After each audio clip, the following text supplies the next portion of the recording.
Guys, তো আজ আপনাদেরকে আমি আমাদের ছাদ বাগান দেখাবো। তো চলে আসুন আমার সাথে। এইখানটা একটু অন্ধকার আর কি, মানে এটা আমাদের ঘরের গলিটা আর কি যাকে বলা হয়। তো চলো দেখানো যাক আমাদের। তো আমাদের ছাদ বাগান দেখতে হলে কিন্তু অপেক্ষা চাই। এই যে আমার দিদি। তো চলো আমাদের ছাদ বাগান দেখি। দাঁড়াও, এই তো খুলে ফেলেছি গেটটা কিন্তু। তো দেখো ছাদেও চলে এসেছি কিন্তু একটু ঢং করতে কি বলতে গেলে।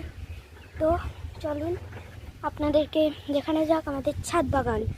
তো এই যে এটা দেখতে পাচ্ছেন, তো এটা আমাদের গোলাপ গাছ। ফুল কিন্তু কদিন আগে ধরেছিল, এই যে এখানে পড়ে আছে। কিন্তু এই দেখুন গোলাপ গাছটা একটা সমস্যা, আর ফুল ধরছে না কিন্তু। আর এটা হলো আমাদের লাল জবা, মানে লাল জবা, এটা পুজোতে কিন্তু দেওয়া হয়। আর এই যে হলো গাঁদা গাঁদা ফুল, তো গাঁদা নয় গাঁদা ফুল।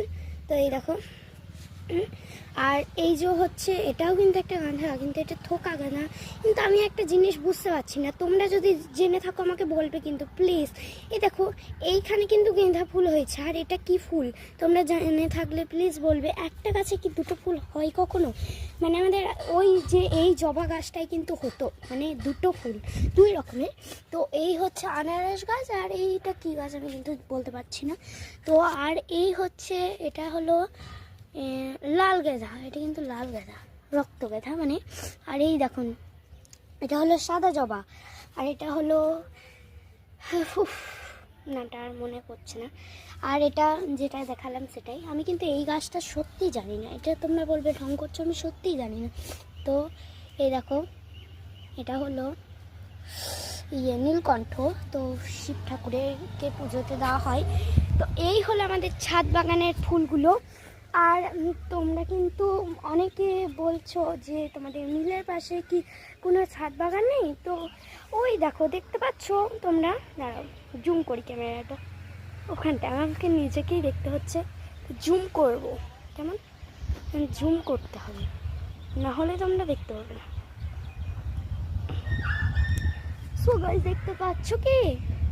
এই দেখতে পাচ্ছ না না?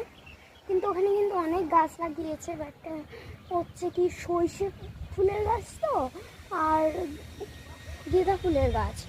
তো সর্ষে ফুলটাও আছে, গেঁদাটাও আছে কিন্তু। আর এটা হচ্ছে আমাদের পাশের বাড়ির ছাদ। তো দেখো প্রাকৃতিক হাওয়া আর কি।